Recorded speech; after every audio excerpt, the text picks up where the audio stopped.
mensuel de la filière cardiogène qui ont pour but de mettre à votre disposition des informations qui nous paraissent importantes, pertinentes sur les différents sujets qui touchent la filière. Aujourd'hui, le sujet qui a été choisi sont les troubles du rythme. Alors, c'est un sujet qui est vaste.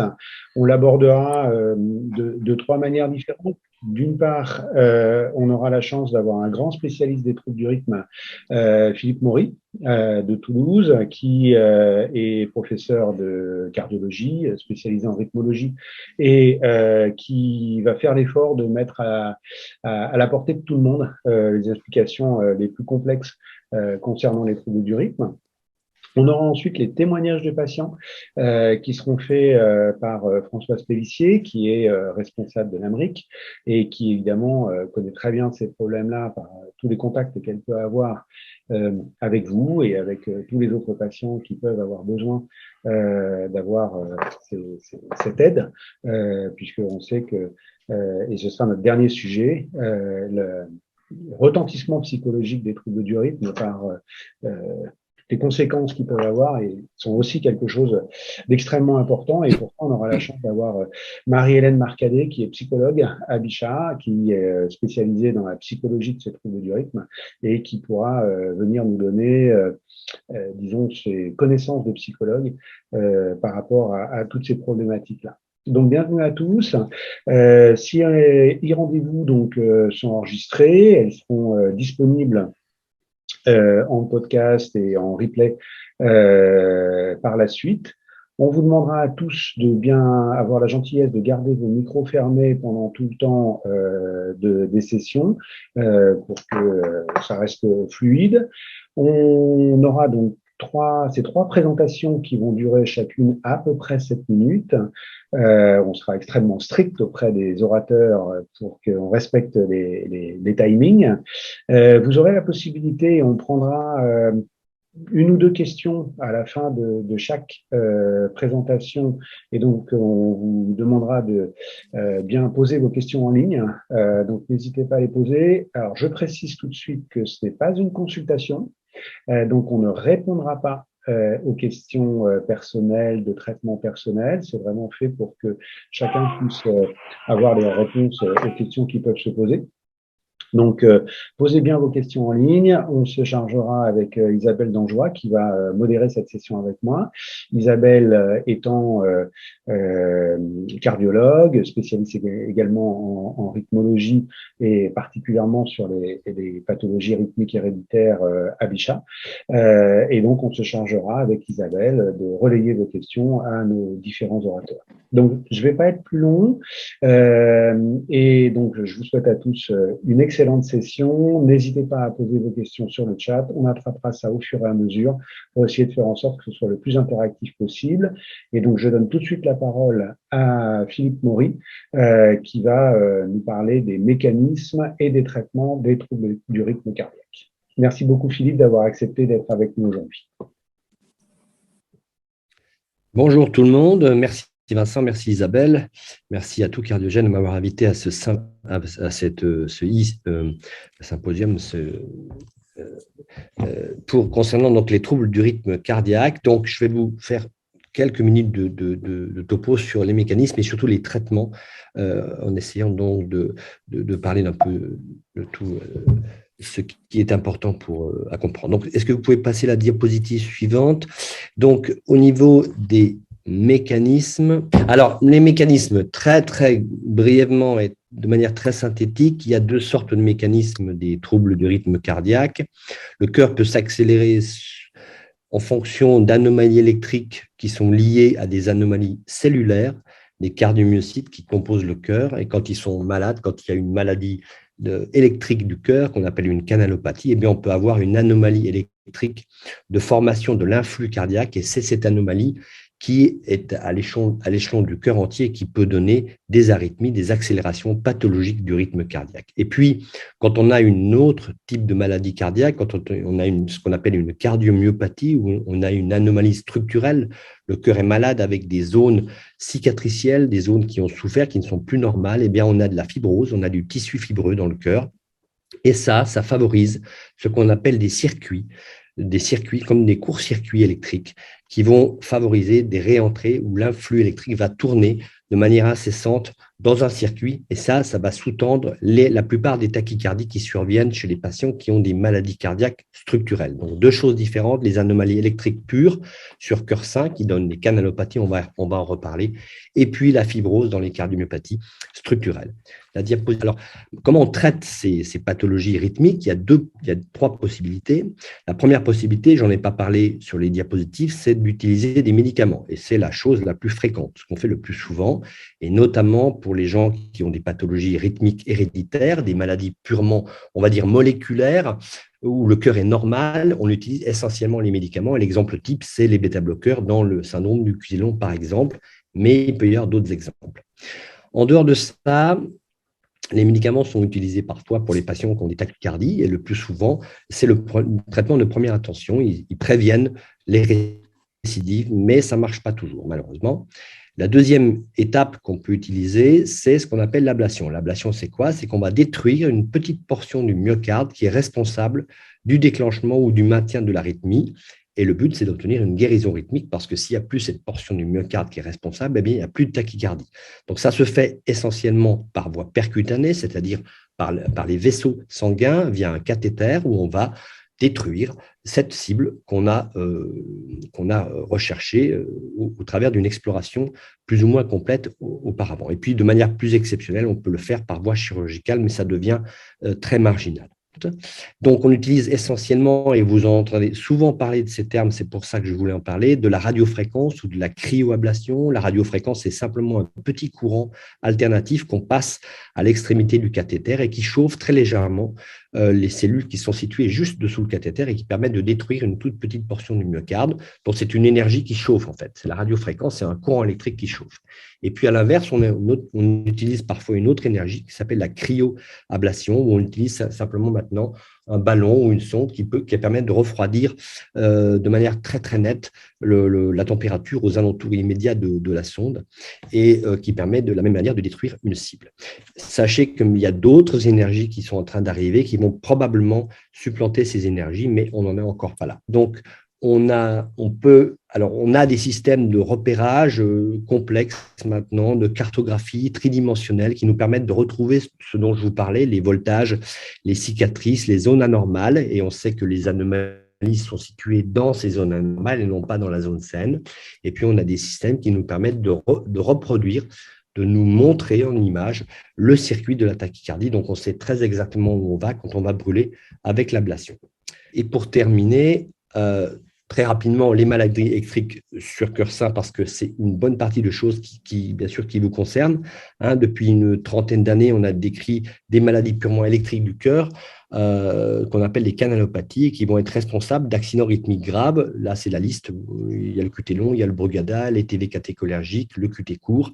Voici des exemples d'électrocardiogramme donc de ces différentes entités qui ont tout en commun le fait que le cœur est sain, mais que malheureusement, ils peuvent donner des accidents rythmiques parfois très graves. Le risque de ces pathologies, c'est de faire des syncopes et des arythmies potentiellement très graves qui peuvent mener à un arrêt cardio-circulatoire. Ce risque d'accident rythmique très grave touche à peu près 1 million de patients par an aux États-Unis et en Europe. Et dans 10% des cas, on ne retrouve pas de maladie cardiaque sous-jacente. Et c'est donc ce qu'on appelle les canalopathies pour lesquelles on va avoir besoin de traitements médicamenteux. Il n'y a pas d'ablation, il y a des traitements médicamenteux. Et puis, essentiellement, le dernier traitement dont je voulais vous parler, qui est le défibrillateur implantable, qui a été introduit en 1980 chez l'homme la première fois, qui est un appareil qui est capable de générer un choc électrique interne et de traiter l'arrêt cardio-circulatoire de manière efficace et de manière automatique. Donc, en fait,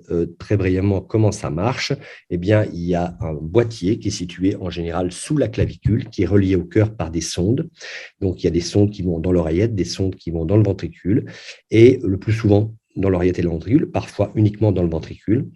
Et l'appareil est capable de détecter en permanence toute anomalie rythmique ventriculaire ou auriculaire et de faire un diagnostic très précis et de le traiter l'arythmie, soit par des stimulations qui sont indolores, dans le cas des tachycardies ventriculaires, mais plus souvent dans le cas des arrêts cardiaques, en délivrant un choc électrique interne qui est capable de remettre le cœur en bon état de marche. Et se développer depuis maintenant une dizaine d'années une autre sorte de défibrillateur qui est peut-être plus pratique à utiliser que les défibrillateurs qui ont des sondes intracardiaques, notamment pour les gens qui n'ont pas besoin de stimulation cardiaque, dont le seul risque en fait est de faire un arrêt cardio-circulatoire. Ce sont des appareils sous-cutanés où là les électrodes restent sous la peau, ne vont pas dans le cœur. L'appareil est capable de délivrer les mêmes chocs électriques avec des techniques un peu différentes, mais n'est pas capable de stimuler le cœur, mais il est capable de sauver les patients qui vont présenter donc un arrêt cardio-circulatoire ou qui sont à risque de le faire.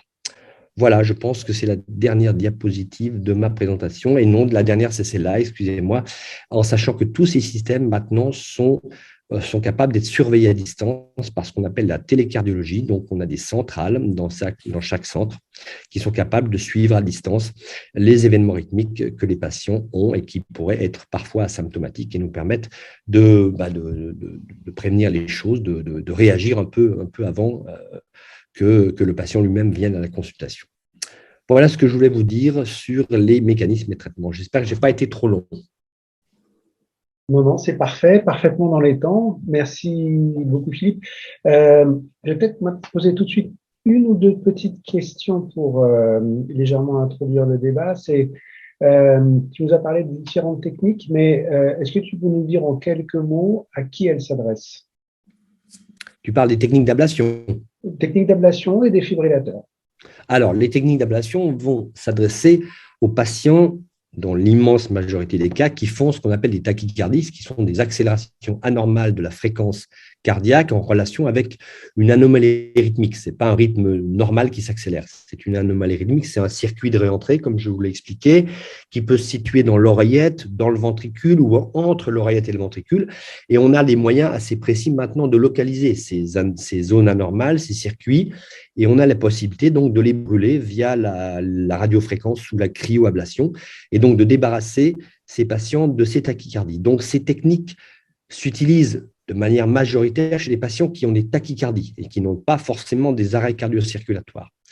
Le défibrillateur, lui, c'est un traitement qui est plutôt un traitement préventif de la mort subite. Il ne va pas guérir le patient de ses tachycardies, c'est-à-dire que le patient peut continuer à faire des tachycardies, mais lui, il va au moins éviter les conséquences fâcheuses finales mortelles de l'arythmie quand elle dégénère en arrêt cardiaque.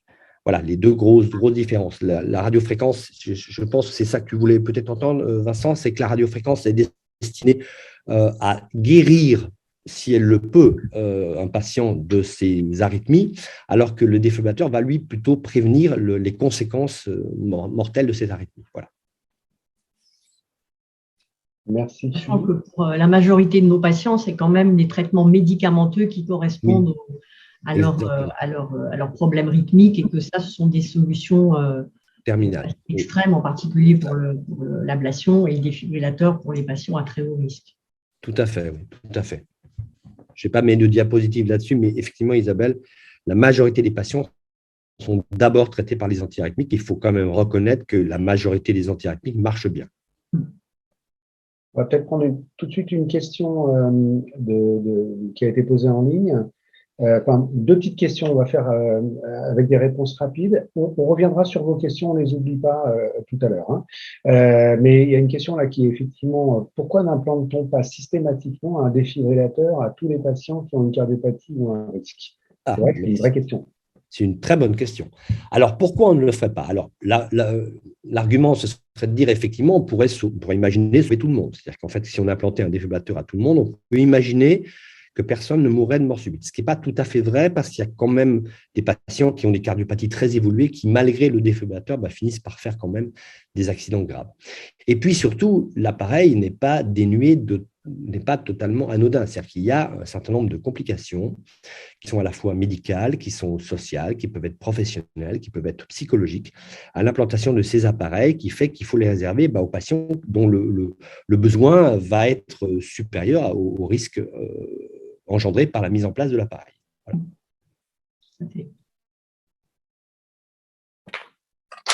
Isabelle, si tu veux introduire la suite. Alors, merci Philippe pour cette mise au point très claire. Et donc, je vais passer la parole à Françoise Pélissier, donc, qui est à la tête de l'AMRIC, l'association de patients qui ont des canalopathies et des maladies rythmiques héréditaires, qui va partager avec nous le recueil qu'elle a du vécu de ces troubles du rythme et de leur traitement par les patients qui ont des canalopathies. Oui, bonjour à tous. Je vais présenter le point de vue et la vision des patients à travers 3 témoignages. Le premier témoignage, Victoria, qui est donc asymptomatique. Elle nous raconte, elle et son frère ont 6 années d'écart. L'été 2006, à l'âge de 5 ans, son frère a fait une syncope au bord de l'eau, au bord d'un plan d'eau, et si elle n'avait pas été là, il aurait pu se noyer.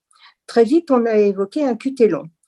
Ils ont fait des tests génétiques et elle souhaitait être atteinte du même syndrome afin qu'il ne soit seul à le vivre. Puis lorsqu'on a annoncé le diagnostic qui s'avérait être positif pour elle, elle se souvient avoir ressenti une forme de soulagement qui s'est très vite dissipée lorsqu'elle a su que cela allait entraîner, ce que cela allait entraîner pour elle. Et même asymptomatique, la conséquence directe de cette nouvelle a été difficile à accepter. Elle a dû arrêter le handball en compétition et le cursus sport-études qu'elle souhaitait intégrer pour être joueuse professionnelle. On l'a autorisée à faire ce sport en loisir sous réserve de prendre un traitement 40 mg de nadolol. Elle s'est sentie frustrée car le médicament bloquait ses capacités. Donc, elle a décidé à contre-cœur d'arrêter le handball et par conséquent son rêve de carrière dans le sport. Aujourd'hui, à défaut de pratiquer le handball, elle pratique la course à pied, l'escalade, le surf sans médicaments, mais avec un suivi annuel régulier. Et par précaution, elle est équipée d'une montre qui lui permet d'alerter quelqu'un si elle a un malaise. Donc, avec un suivi régulier, Victoria, aujourd'hui, a une vie pas de compétition, mais elle a une vie, pour ainsi dire, normale et elle est très contente que cette solution ait été trouvée. Voilà. Maintenant, un autre témoignage.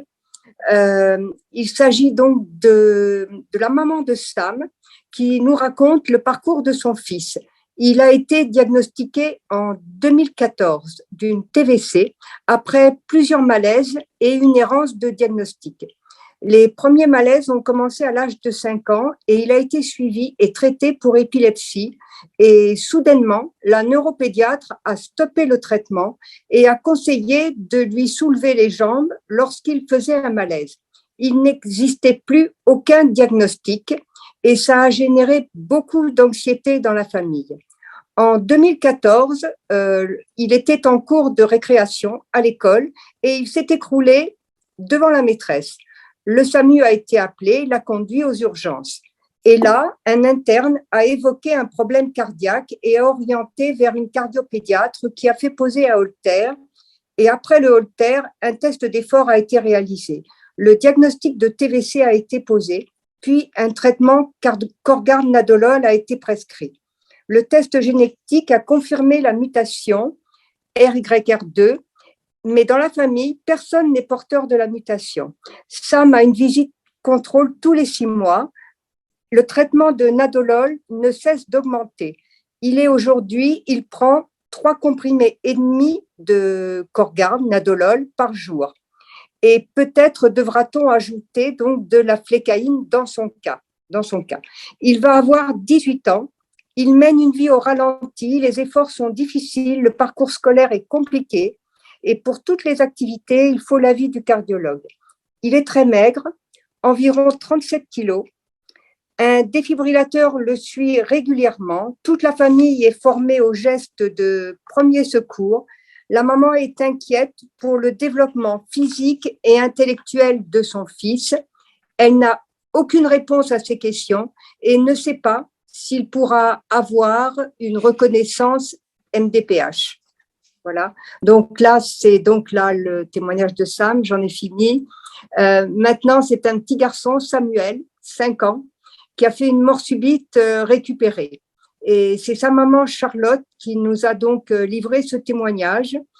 C'était un lendemain de Noël dans un petit village et la famille se réunissait pour dire au revoir. Ils ont appelé Samuel et Samuel est venu rejoindre le groupe et il s'est écroulé au milieu de la route et Samuel ne respirait plus. Benoît, le papa, a hurlé, appelé les pompiers et instantanément a commencé un massage cardiaque.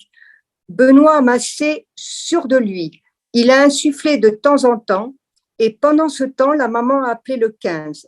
Le pharmacien du village, qui était pompier volontaire, a été alerté. Après 10 minutes interminables pendant lesquelles Benoît masse, le pharmacien arrive et relaie Benoît pour le massage cardiaque. Les pompiers sont arrivés enfin après 20 minutes. Charlotte les a vus s'acharner, Charlotte la maman, s'alterner sur le massage pendant encore 20 longues minutes. C'est-à-dire 40 minutes après, le SAMI est arrivé et les médecins ont injecté des produits et sont arrivés à faire repartir le cœur. Il a été héliporté à l'hôpital de Lyon. Voilà. Donc là, il a été sauvé, il a été mis en coma artificiel, il a été sauvé. C'est vraiment une mort subite récupérée, essentiellement grâce à des gestes de premier secours qui ont été pratiqués dans l'instant. Et donc, il vaut mieux, c'est ce que la maman nous dit, il vaut mieux même des gestes de premier secours faits maladroitement, mais faits immédiatement. Voilà, les premières minutes sont cruciales. On a implanté un défibrillateur à Samuel. Il a 5 ans. Il est sous bêta-bloquant. Et pour l'école, l'adaptation a été un peu difficile, mais le cardiologue rythmologue qui le suit, s'est vraiment prêté au jeu avec l'école. Il a organisé des séquences de visio avec les instituteurs de l'école et la directrice de l'école. Et ainsi, Samuel a une vie totalement normale dans cette école où tous les enseignants, tous les professionnels ont été rassurés. La génétique a révélé un QT long de type 8, appelé syndrome de Timothy. Personne, encore dans cette famille, personne n'est porteur de cette mutation génétique.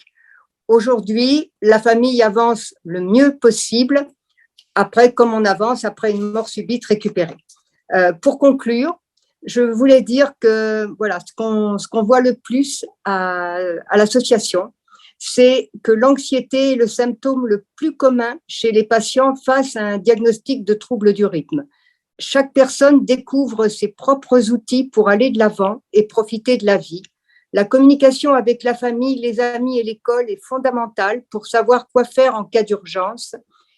Et il faut que de plus en plus de personnes soient prêtes à sauver des vies, donc être formées aux gestes de premier secours. Voilà. J'ai terminé, j'ai réuni ces 3 témoignages, j'ai pensé qu'ils étaient les plus intéressants.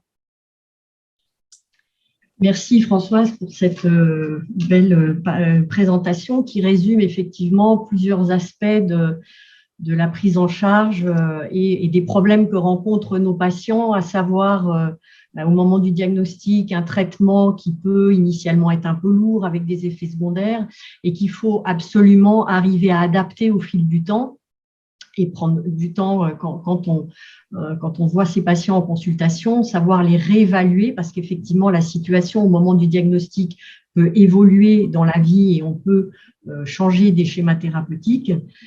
Donc ça, c'était concernant le premier témoignage. Le deuxième témoignage qui concerne l'errance diagnostique, c'est un vrai problème, c'est vrai, tout particulièrement concernant ce trouble du rythme rare qui est la TV catécholergique, parce que très souvent, ces patients sont suivis en neurologie et le diagnostic n'est fait que tardivement. Et là, à part de la formation, de l'information, on est un peu démunis pour améliorer l'errance, enfin pour diminuer l'errance diagnostique. Donc ça, on y travaille beaucoup, mais voilà. Et dans le dernier témoignage, c'est vrai que ça concerne d'ailleurs toutes les pathologies, les formations aux gestes d'urgence pour la famille, même si c'est parfois difficile au cours d'une consultation, quand vous annoncez le diagnostic, de dire tout va bien, mais ce serait bien de faire la formation aux gestes d'urgence, c'est parfois un peu anxiogène, mais quand on arrive à bien l'expliquer, je pense que c'est quelque chose qui peut vraiment sauver la vie de ces patients et qui doit être communiqué à toutes les personnes qui prennent en charge les enfants, les adultes sur le lieu de travail, etc. D'accord. Merci Isabelle, c'est très bien résumé. Merci.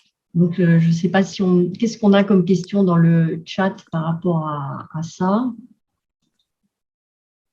Alors, je ne crois pas qu'il y ait véritablement de questions sur le chat pour l'instant, en tout cas par rapport à ces différents témoignages.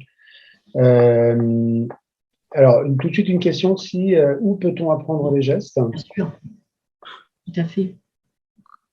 Alors, la Croix-Rouge, la Croix-Blanche, et puis toutes les formations qui sont proposées dans les villes régulièrement. Les mairies proposent des formations aux gestes de premier secours.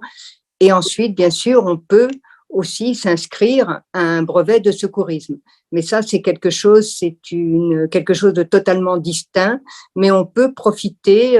D'ailleurs, nous, on va organiser une journée à Nantes et pendant cette journée, il y aura donc une formation aux gestes de premier secours qui sera proposée aux personnes qui seront présentes.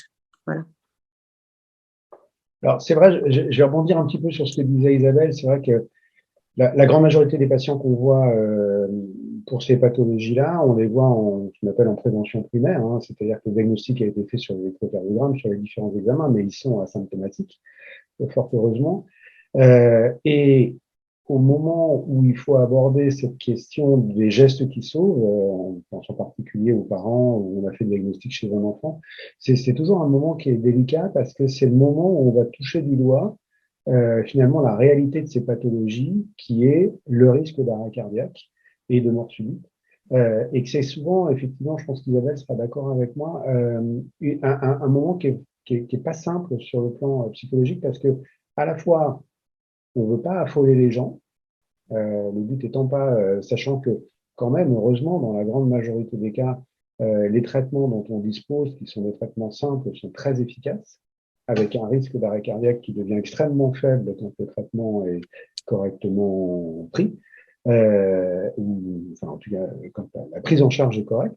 Mais pour autant, on doit aborder ce sujet-là parce que ça peut arriver et quand ça arrive, le fait d'être formé aux gestes qui sauvent et de savoir démarrer rapidement un arrêt cardiaque, comme ça a été souligné dans le témoignage, hein, c'est vraiment fondamental, ça change tout.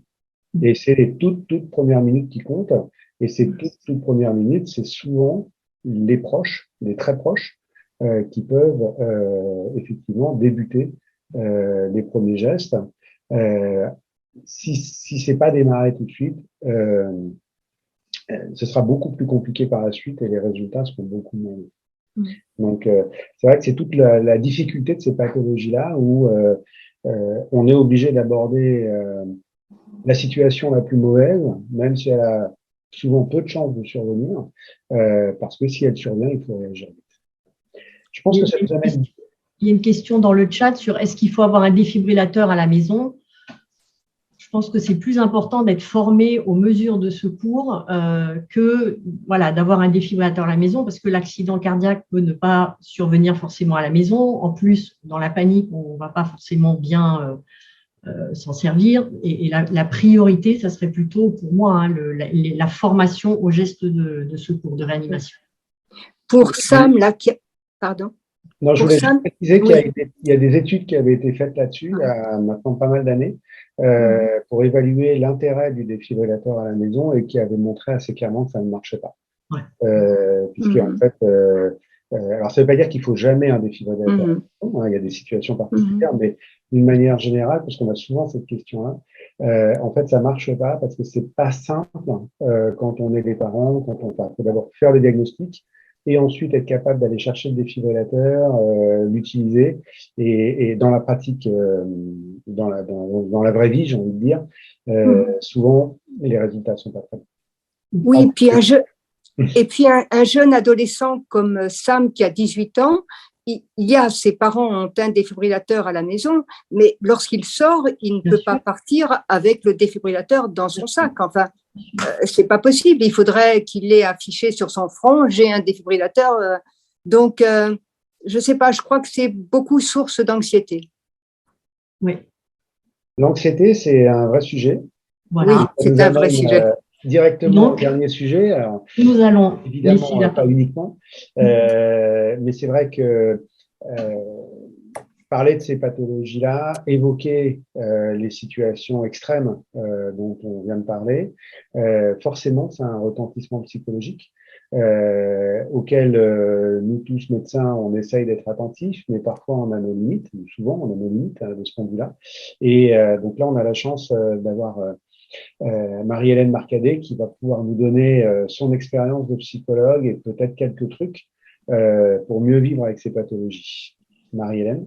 Alors, le sujet des troubles du rythme, c'est un vaste sujet. Isabelle Dangeau m'a demandé plus particulièrement de parler des traitements. Donc, c'est ça que je vais vous proposer ce soir, au risque de vous décevoir sur la question de l'anxiété. Bon, d'accord, ok. Alors, on peut y aller. Donc, en fait, le principe de base, c'est que le médicament, dans l'esprit commun des gens, c'est le symbole du soin et de la guérison. C'est comme ça que on l'envisage depuis qu'on est tout petit. La maladie, on l'envisage comme être malade, c'est avoir des symptômes. Avoir des symptômes, c'est prendre un médicament. Prendre un médicament, ça permet de guérir. Et donc, finalement, on a cette représentation assez commune, sauf si on a été exposé dans l'enfance, dans notre vie, à une maladie chronique ou grave dans la famille qui va modifier ce schéma-là. Mais le schéma commun, c'est celui-là. C'est je suis malade, j'ai des symptômes, je prends un médicament, je guéris. Alors évidemment, quand on a à un moment donné dans sa vie un diagnostic de trouble du rythme, eh ben ça perturbe la représentation qu'on avait et pour certaines de ces pathologies de troubles du rythme, eh ben ça nécessite la prise d'un traitement au quotidien sans pour autant que la maladie s'en aille. Et il y a d'autres pathologies qui ne se soignent pas et qui ne nécessitent pas la prise d'un traitement. On peut passer à l'autre. Donc voilà, donc on part de l'idée, en principe, que quand on a une affection quelconque, elle va durer, elle est circonscrite dans le temps et qu'elle va pas durer comme ça pour toute la vie. Donc, dans les pathologies du trouble de rythme, du rythme, il faut donc, l'idée doit s'installer que la maladie, elle va durer et que le traitement, c'est un traitement qu'on va prendre à vie. Et ça, le fait de prendre un traitement à vie, ça a souvent un impact psychologique, un retentissement chez certaines personnes, plus ou moins, mais c'est pas neutre et on passe pas comme ça, on n'intègre pas comme ça l'idée d'un traitement à vie sans conséquence. Alors, dans un premier temps, on va parler de avoir un traitement au quotidien, donc se voir prescrire un traitement. La prise du traitement, en fait, elle rappelle quotidiennement l'existence de la maladie. C'est bien ça le problème, en fait. C'est que c'est comme une répétition de l'annonce, en fait. C'est la répétition quotidienne qui empêche d'oublier qu'on a cette pathologie. Or, notre psychisme, il aura plutôt tendance à essayer de se défendre contre les idées anxiogènes et de les mettre à l'écart. L'oubli peut en faire partie. Là, ça n'est pas possible. Tous les jours, il faut prendre son traitement. Donc, c'est une contrainte de prendre ce traitement et c'est souvent un bouleversement dans la vie des patients. Et bien alors, cette contrainte et ce bouleversement, il ne va pas être vécu de la même manière par tout le monde. C'est la vignette suivante. Si on est seul à vivre et à souffrir de cette pathologie dans la famille, ou au contraire, si c'est une pathologie familiale, ça va donner ça va être différent de l'âge qu'on a quand on commence à prendre un traitement. Si on est enfant, tout petit, si on est adolescent ou si on est adulte et en fonction de l'âge qu'on a quand on est adulte. Ça réveille aussi la question de la différence et du sentiment d'injustice que l'on peut ressentir à être malade ou à avoir une pathologie que les autres n'ont pas. Cette difficulté par rapport au traitement, elle s'associe aussi aux frustrations que peuvent entraîner certaines pathologies quand on va, par exemple, arrêter ou demander à des enfants l'arrêt du sport. C'était le cas de l'exemple que vous donniez tout à l'heure de la jeune fille qui a dû arrêter sa formation, son cursus professionnel. Et puis, si on a des symptômes ou non. Donc, c'est un peu là-dessus qu'on va s'arrêter aujourd'hui parce que souvent, cette question du symptôme et puis des effets indésirables, c'est au cœur des problèmes des patients qui sont sous traitement et qui va aussi, enfin, c'est au cœur de leurs problèmes et c'est souvent en fonction de ces symptômes ou des effets secondaires que certains patients vont continuer ou arrêter leur traitement. Vignette suivante. Donc moi, en tout cas, moi en tant que psychologue, je recommande souvent 2 cas de figure. Il y a d'abord les patients qui sont sous traitement et les patients qui n'ont pas de traitement. Donc on va commencer par les patients qui sont sous traitement et qui sont symptomatiques. Donc les patients qui sont symptomatiques, le patient qui ne ressent pas de bénéfice au niveau rythmologique en prenant son traitement, souvent, auprès de moi en tout cas, sa plainte, ça va être de prendre un traitement pour rien et de ne pas en ressentir de bénéfices secondaires ou éventuellement de ressentir des effets secondaires indésirables sans ressentir de bénéfices directement sur son problème rythmologique. Donc, ce patient-là, typiquement, il aura l'idée d'arrêter le traitement sera présente. Le patient qui, lui, ressent un bénéfice au niveau rythmologique en prenant le traitement, même s'il a des effets secondaires indésirables, alors il va mieux tolérer ces effets secondaires et parce qu'il aura un bénéfice au niveau de ses troubles du rythme, donc il aura plus envie de continuer. La question d'arrêter le traitement ou d'être pas très bien observant dans le traitement se pose moins dans ce cas de figure. Maintenant, l'autre vignette, quand on est asymptomatique et sous traitement, alors là, c'est plus compliqué.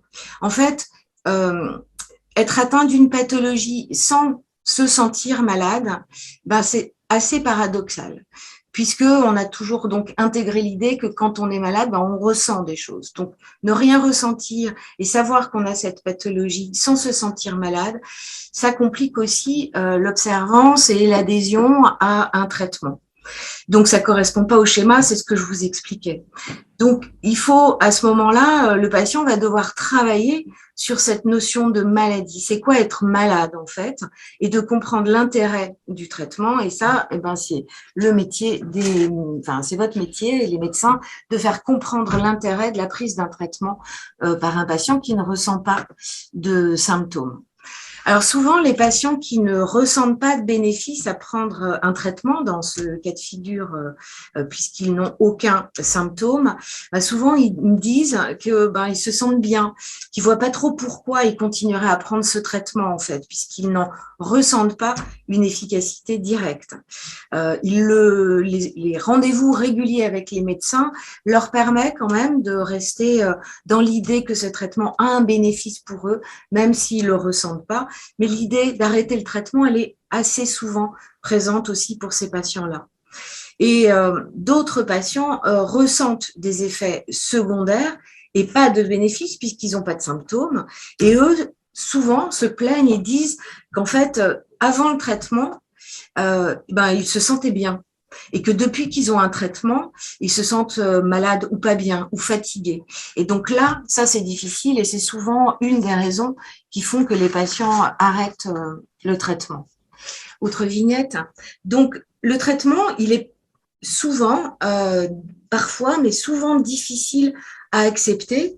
Mais lorsque les patients le prennent, c'est assez notable de constater qu'en fait, ils s'emparent d'une action possible face à la maladie. Ils font quelque chose. Ils sont donc acteurs de leurs soins. Ils prennent le traitement. Ils ont le sentiment de lutter contre la maladie. Donc, ce traitement, ils le considèrent souvent comme une sécurité, comme une garantie. Et donc, en actant cette sécurité, en prenant le traitement, ils baissent leur niveau d'anxiété. Dans le cas de pathologie où il n'y a pas de traitement, certains patients peuvent se sentir démunis et plus angoissés par leur pathologie puisqu'ils n'ont pas recours à cette aide médicamenteuse. Donc, on voit souvent pas mal de profils d'anxiété dans ce type de cas. Et alors, pour ça, dans ces cas-là, on peut essayer de renforcer les capacités de gestion du stress de nos patients, qui sont donc stress qui est provoqué par le fait de ne pas être sous traitement et de se sentir complètement démuni face à la pathologie. Alors, il y a d'autres moyens aussi de s'apaiser que de prendre un traitement, surtout si on n'en a pas besoin. Et ces moyens-là, on les listera tout à l'heure, mais c'est vrai qu'on a tous la possibilité d'essayer de trouver des recours et des ressources pour essayer de traverser la vie avec une pathologie. En tous les cas, quelle que soit la situation, celle d'être symptomatique ou asymptomatique, de prendre un traitement ou de ne pas prendre un traitement, je pense qu'il est fondamental au niveau médical de comprendre l'enjeu du traitement pour un patient, son enjeu à lui, puisque pour chacun, ça va être un enjeu différent, et fondamental aussi de s'assurer que le patient il ait compris à quoi va servir ce traitement. Parce que, en effet, il y a cette question d'être symptomatique, de ressentir des effets secondaires, de ne pas être symptomatique et de devoir prendre malgré tout un traitement tous les jours.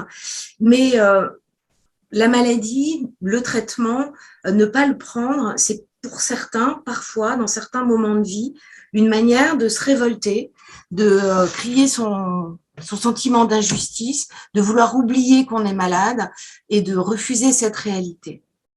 Donc, les difficultés liées au traitement, elles sont fréquentes. Quand il y a des psys dans les services ou si vous pouvez consulter des psychologues à l'extérieur, ça peut vraiment être utile pour vous d'évoquer ces difficultés, d'évoquer ces résistances. Parfois, on peut être tout à fait conscient qu'en ne prenant pas le traitement, c'est pas une action qui est positive pour soi dans la maladie, mais malgré tout, on n'arrive pas à le prendre. Il y a des paradoxes, il y a des complexités, et c'est pour le coup avec un psychologue que vous pouvez en parler. Et moi, je dis souvent que penser, c'est déjà agir. Donc, c'est pas mal de commencer à agir. D'autres moyens d'agir, c'est ce que je vous disais tout à l'heure, pour renforcer nos ressources et réduire son stress, par exemple. Il faut essayer de repérer ce qui nous fait du bien. Alors, on n'a pas tous les mêmes goûts, on n'a pas tous les mêmes plaisirs. Donc, chacun doit essayer de repérer ce qui lui convient, ce qui lui fait du bien. Par exemple, ça peut être marcher, ça peut être lire, écouter de la musique, jardiner, plein de choses, cuisiner, plein de choses comme ça. Et à partir du moment où on arrive à repérer qu'il y a une activité qui nous détend, qui nous fait du bien, qui nous anime, qui nous apporte du positif, il faut essayer de la développer, cette activité, le plus possible, afin de trouver des moments de répit et de se nourrir de quelque chose qui va être positif et encourageant pour la suite. En dehors de ses goûts, de nos aptitudes à être bien dans la nature ou à écouter de la musique ou je ne sais quoi, il y a en effet certaines techniques aussi qui peuvent nous aider à gérer le stress et vous en connaissez probablement pas mal puisque maintenant elles sont à portée de main ou de téléphone si j'ose dire, et c'est pour ça que je vous ai mis quelques suggestions, mais vous pouvez utiliser des techniques seules comme la relaxation, la respiration, de la méditation, faire de l'auto-hypnose, des techniques comme ça qui, quand vous les renforcez au quotidien, je dirais un peu au quotidien ou régulièrement, je dirais que c'est un peu comme des abdos, il ne faut pas en faire une fois tous les 9 mois, mais il faut en faire régulièrement pour voir la différence. Et ben, ces types de techniques peuvent vraiment vous aider à gérer votre stress et à être mieux, quoi. Voilà. Merci beaucoup, Marie-Hélène, pour cette belle présentation qui replace bien les différents problèmes auxquels on est confronté, auxquels les patients sont confrontés. On a dans le chat des questions, c'est vrai, souvent c'est les parents qui sont très anxieux vis-à-vis des enfants, parce que ce sont les enfants qui sont malades.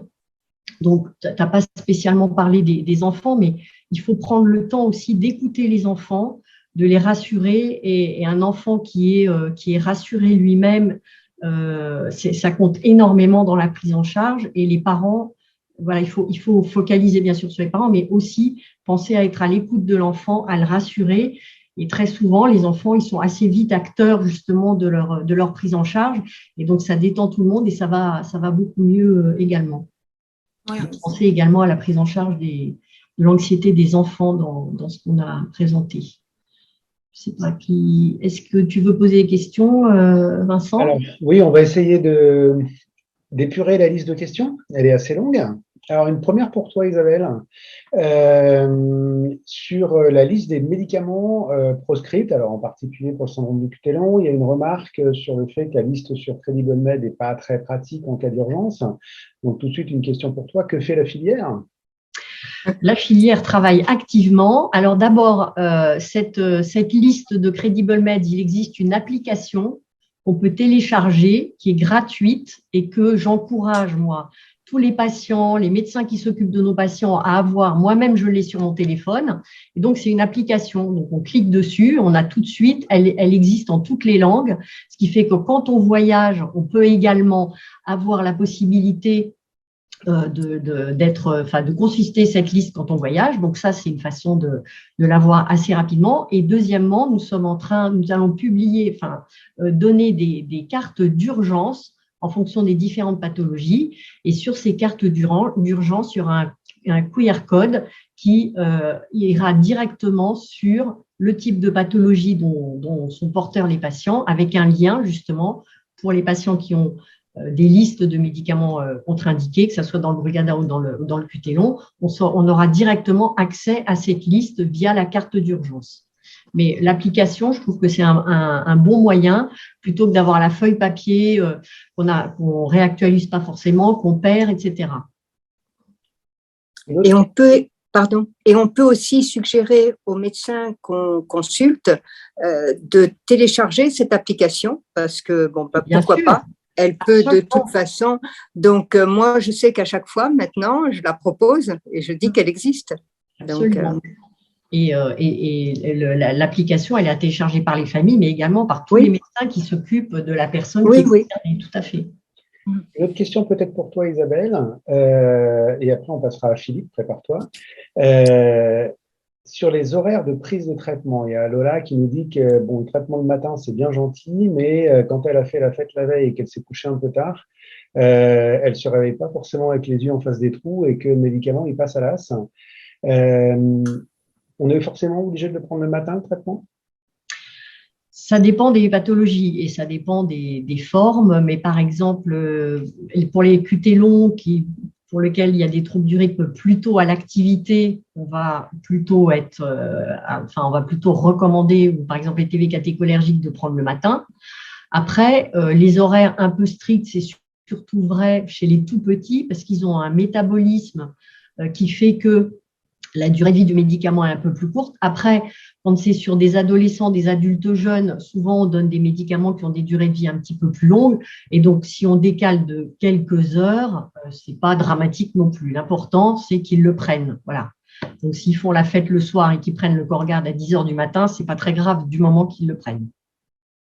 Et si, c'est vrai que souvent on donne la recommandation de prendre le traitement le matin aussi parce que fréquemment la vie est un petit peu plus organisée le matin et que ça facilite les prises, mais c'est vrai qu'il y a des personnes pour lesquelles c'est plus facile, qui sont finalement plus ordonnées le soir que le matin, et dans ce cas-là, le plus souvent, ça pose pas vraiment de difficulté de le prendre le soir. L'important, c'est d'avoir un espèce de rituel, voilà, c'est soit le matin, soit le soir, c'est associé, c'est le geste mécanique qui fait qu'on le prend, on ne se pose pas de questions. Donc, si c'est plus facile le soir, on le prend le soir. Est-ce que je peux… Pardon, excusez-moi. Juste, je voulais me permettre une question pour un témoignage du jeune homme qui a donc une tachycardie ventriculaire catécholergique et qui prend donc 3 comprimés et demi de Nadolol.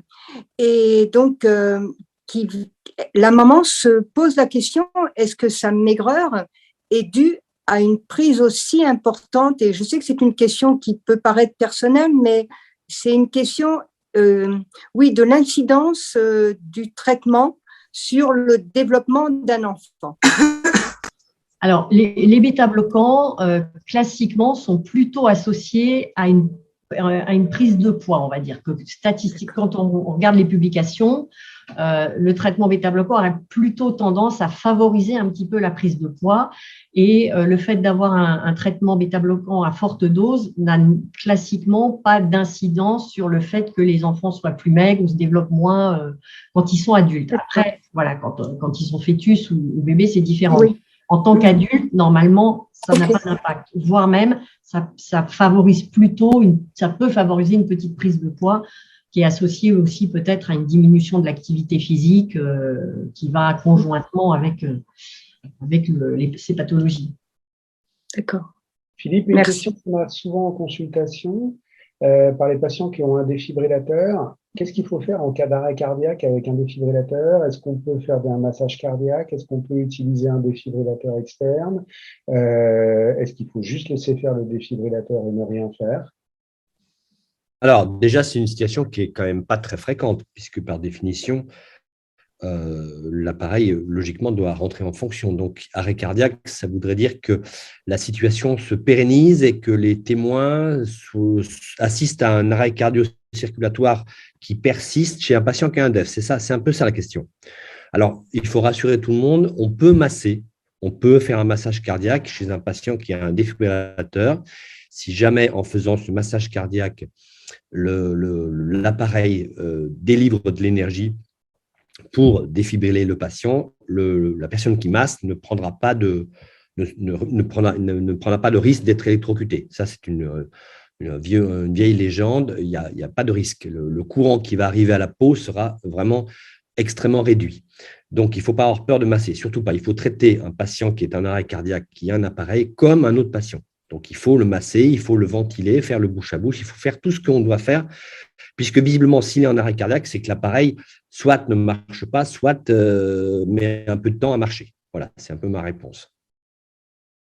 Et toujours sur le défibrillateur, parce que c'est forcément un peu au centre des questions, est-ce qu'on peut faire du sport avec un défibrillateur? Alors, oui, on peut faire du sport avec un défibrillateur. Le défibrillateur n'est pas là pour condamner un patient à une vie passive. On peut faire du sport moyennant certaines précautions. On va tenter d'éviter tout de même les activités sportives où le risque de collision pourrait endommager l'appareil. C'est-à-dire que quelqu'un qui voudrait faire un sport de combat, c'est un petit peu plus gênant. Alors moi, j'ai eu des patients qui faisaient de la boxe et avec certaines protections, on est arrivé à leur permettre de continuer ce sport. Donc, les sports à risque de collision, c'est un peu ennuyeux. Les sports, je parle des défibrillateurs endovasculaires, ceux dont les sondes sont situées à l'intérieur du cœur, les sports pour lesquels on va avoir des mouvements amples et importants du côté de l'épaule où elle a implanté l'appareil. Ça peut être aussi ennuyeux au long cours, mais ce n'est pas strictement contre-indiqué. Alors après, il y a le problème de la compétition qui est beaucoup plus complexe. En sachant que l'autorisation qu'on va donner pour un patient à faire de la compétition va ne pas dépendre uniquement du fait qu'il soit implanté, mais dépendre aussi de la pathologie qui a généré l'implantation. Tout ça, c'est un équilibre compliqué qu'il va falloir gérer au coup par coup. Jusqu'à il y a une dizaine d'années, on était relativement très, très réfractaire à l'idée de permettre à un patient de faire de la compétition sportive. Et les choses changent depuis une dizaine d'années. Les choses changent sur des pathologies comme la cardiopathie hypertrophique, par exemple, voire même parfois, dans certains cas, le QT long. Et on sait qu'on peut peut-être, pour certains patients et au cas par cas, autoriser la compétition avec un défibrillateur, sous réserve d'un traitement bien poursuivi, sous réserve d'absence d'arythmie ventriculaire maligne et d'un staff et d'un entourage sportif qui serait OK pour accepter ce patient.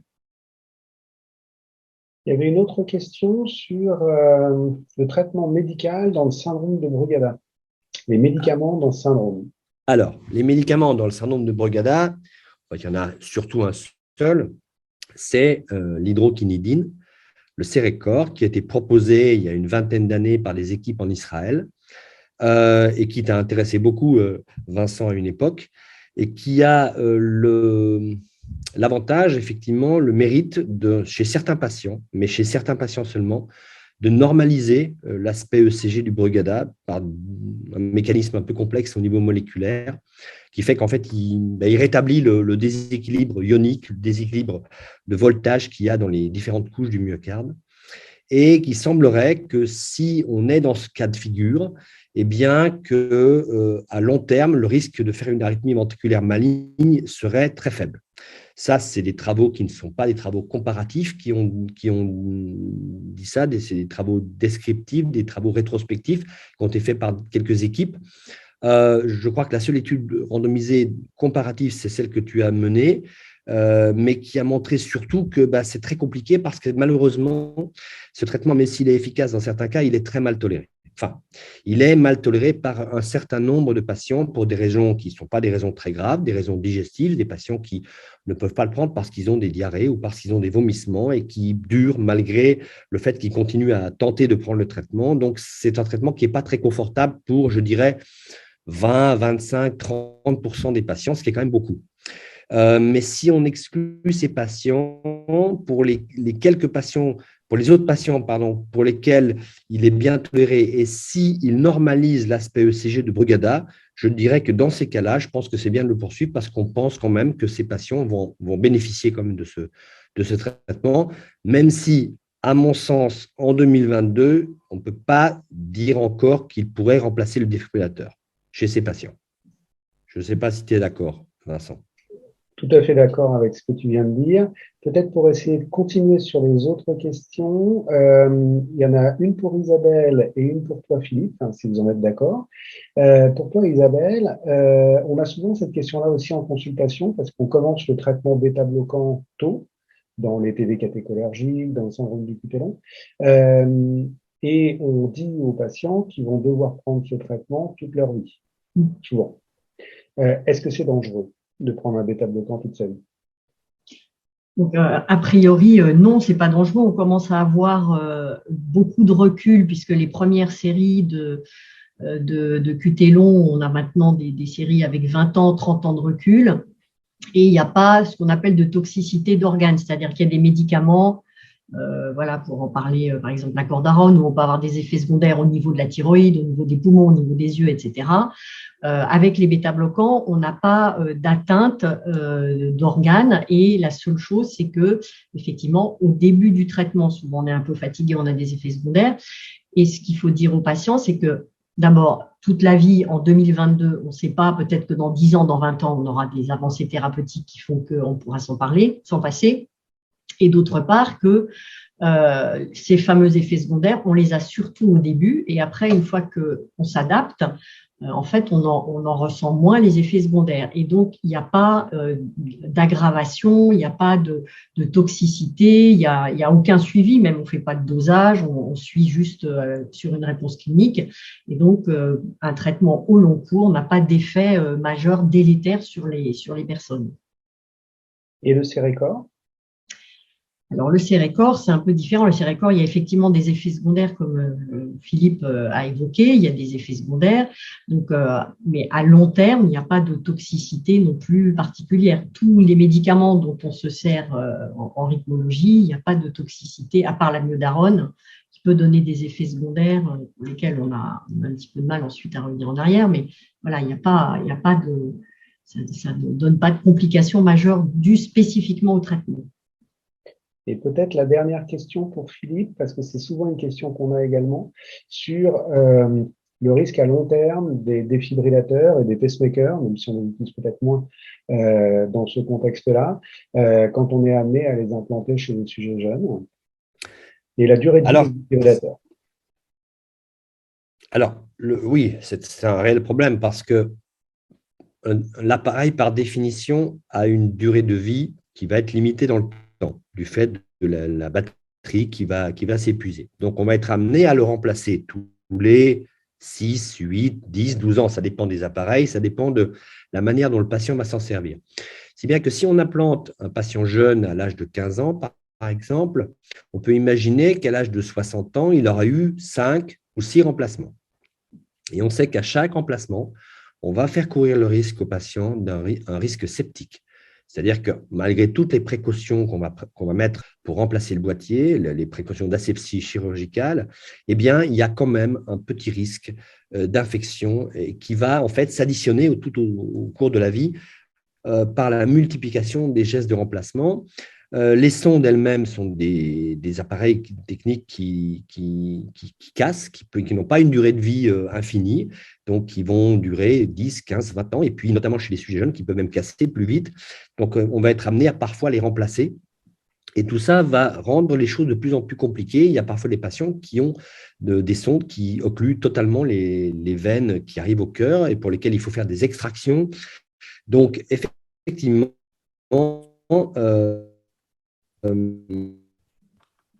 la multiplication des gestes une des raisons principales pour lesquelles, depuis 10 ans, on utilise le plus souvent, quand on peut le faire, les appareils sous-cutanés, puisque avec ces appareils, ces complications sont ou nulles, puisqu'il n'y a plus de sonde intracardiaque, ou leur gravité est quand même nettement moindre, puisque avoir une infection sous-cutanée d'un appareil qui n'est pas lié au cœur, ça n'a pas du tout la même incidence et importance de mortalité que d'avoir une infection, bien sûr, intracardiaque.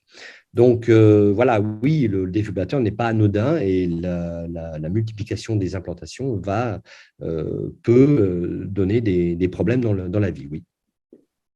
Merci beaucoup Philippe. J'en profite pour signaler qu'il y avait déjà eu une émission sur le défibrillateur spécifiquement que vous pouvez retrouver en ligne. Et je vais passer la parole à Isabelle, si tu veux bien. D'abord, je vais remercier tous les participants pour la qualité des questions qui ont été posées, qui, je pense, a vraiment permis de faire le tour de la question. Le temps est court et donc c'est le moment de conclure. Et je vais demander à Isabelle, si tu veux bien, de dire un petit mot de conclusion. Merci. Donc, cette session a été très, très riche de partage de vos témoignages. J'espère qu'on a répondu à vos attentes. Je sais qu'on n'a pas répondu à toutes les attentes parce il y a beaucoup de questions, mais vous pouvez trouver les réponses dans les autres e-rendez-vous, puisqu'il y a déjà des sujets qui ont été traités dans les autres rendez-vous de façon plus développée. Et puis, cette session est enregistrée, donc elle sera disponible en replay sur le site de la filière d'ici quelques semaines. Et puis, je vous donne rendez-vous pour un probablement dernier rendez-vous avant les grandes vacances. On est en train d'affiner la date, mais ce sera probablement au mois de juin parce que au mois d'avril, et au mois de mai, il y a les vacances scolaires et on tient à ce qu'il y ait un maximum de participants qui puissent se joindre à ces rendez-vous. Donc, on vous précisera dès qu'on a la date et le sujet, notre prochain rendez-vous qui sera probablement début juin. Voilà, donc merci à tous de votre participation et on se donne rendez-vous a priori en juin.